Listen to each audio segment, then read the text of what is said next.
कुटुंबाची जाणीव एक सत्य कथा लिहिणार संतोष सुरेश पाटील। एका शांत संध्याकाळी घराच्या अंगणात सगळं कुटुंब बसलं होतं आणि वायाची थंड झुळूक वातावरणात एक वेगळीच शांतता निर्माण करत होती। गप्पा सुरू होत्या, पण त्या दिवशी माझी भाची सरिता मात्र खूप विचारात दिसत होती। तिच्या चेहऱ्यावरची चिंता लपून राहत नव्हती। शेवटी तिने हळूच बोलायला सुरुवात केली। आज मला एक गोष्ट सांगायची आहे, आपल्या सगळ्यांसाठी खूप महत्त्वाची आहे। तिचा आवाज ऐकून सगळे शांत झाले।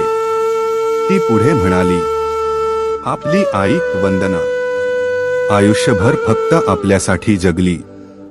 तिने स्वतःच्या आयुष्याचा विचार कधीच केला नाही। घर, मुलं, आपले सुखदुःख सगळं सांभाळत ती स्वतः मात्र शांतपणे सगळं सहन करत राहिली। हे बोलताना सरिता ताईंचा आवाज थरथरला।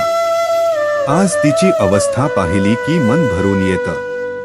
ब्लड प्रेशर आणि शुगरच्या गोळ्या रोज घ्याव्या लागतात। गुडघ्याचा त्रास इतका वाढलाय की तिला बसणे उठणेही कठीण झालंय, पण तरीही ती थांबत नाही। आपल्यासाठी काम करतच राहते। अंगणात क्षणभर पूर्ण शांतता पसरली।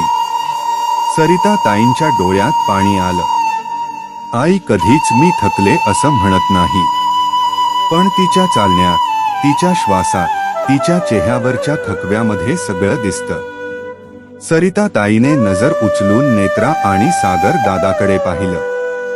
नेत्रा, सागर दादा, आता वेळ आली आहे की आपण बदललो पाहिजे। शीतल उद्या लग्न करून तिच्या सासरी जाईल, पण आई आपल्या सोबतच राहणार आहे। तिची खरी जबाबदारी तुमच्यावर आहे। नेत्रा आणि सागर दादा काही बोलू शकत नव्हते। सरिता ताई थोड्या कठोर आवाजात म्हणाली, आई ऐकत नाही असे सांगून आपण आपली जबाबदारी टाळू शकत नाही। आईने कधी आपल्यासाठी कारण दिली का? तेवढ्यात अंगणात खेळणाऱ्या छोट्या जीवांकडे तिची नजर गेली। सोहम माती माती खेळत हसत होता आणि छोटी मोक्षदा तिच्या बाहुलीला मिठी मारून बसली होती। सरिता ताई हळू आवाजात म्हणाली, हे बघा, सोहम आणि मोक्षदा अजून किती लहान आहे। त्यांना आईच्या प्रेमाची आवश्यकता आहे, आणि ती आई म्हणजे वंदना। त्यांच्या आवाजात आता विनंती होती। म्हणून आता आईला आराम देणं हे आपले कर्तव्य आहे। ती स्वतःहून कधीच थांबणार नाही, पण आपण तिला थांबवले पाहिजे, तिला जपले पाहिजे। नेत्रा पुढे आली आणि हळूच म्हणाली, ताई, आम्ही लक्ष देऊ आता। सरिता ताई हलका हसल्या, पण तिच्या डोळ्यात अजूनही वेदना होत्या। ती पुढे म्हणाली, पोरं लहान आहे, पण त्यांचं भविष्य तुमच्या हातात आहे। त्यांना फक्त वाढवायचं नाही, तर प्रेमाने, जबाबदारीने घडवायचं आहे। थोड्या वेळाने तिने आबाकडे पाहिले। आबा, तुम्ही पण स्वतःची काळजी घ्या, पुन्हा जास्त फिरू नका। आता शरीर आधीसारखं राहिलेलं नाही। माहोल थोडा हलका करण्यासाठी ती हसत म्हणाली, आबा जितेंद्र सारखं वागू नका आता। थोडे प्रेम चोप्रासारखं शांत बसत जा। सगळ्यांच्या चेहऱ्यावर हलके हसू आलं, पण लगेच ती पुन्हा गंभीर झाली। एक गोष्ट कायम लक्षात ठेवा, आपल्या मुलांवर प्रेम असेल तर आधी स्वतःवर प्रेम करायला शिका। स्वतःची काळजी घ्या। सरिता ताईने खोल श्वास घेतला। आपण सगळे हळूहळू वयस्कर होत चाललो आहोत।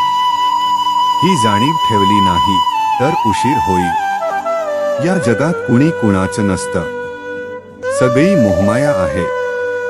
जोपर्यंत आपण चालतो तोपर्यंतच लोक आपल्याला विचारतात।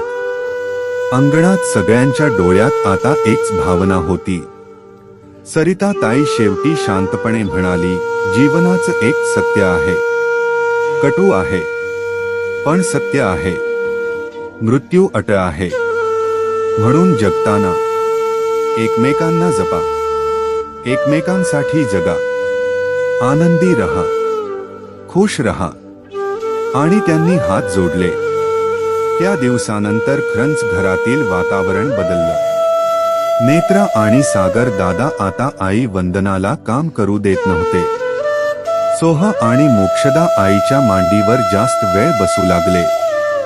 आबाही आता सावलीत बसून आराम करू लागले. घरात आता फक्त आवाज नव्हता, तर काळजी, प्रेम आणि जाणीव होती. आई कधीच काही मागत नाही, पण तिची काळजी घेणं हेच आपलं सर्वात मोठं कर्तव्य आहे. ही स्टोरी माझी बहीण वंदना ताई यांच्यावर आधारित आहे. ही कथा लिहिणारे वंदना ताईचे लहान भाऊ संतोष. जर तुम्हाला ही ऑडिओ आणि व्हिडिओ क्लिप आवडली असेल तर कृपया आमच्या चॅनेलला लाईक, शेअर, सबस्क्राईब आणि कमेंट जरूर करा. तुमचा प्रत्येक लाईक आणि कमेंट आम्हाला आणखी चांगलं काम करण्यासाठी प्रेरणा देतो. आपलं प्रेम आणि सपोर्ट असाच कायम राहू द्या. धन्यवाद. जय भवानी. जय शिवाजी.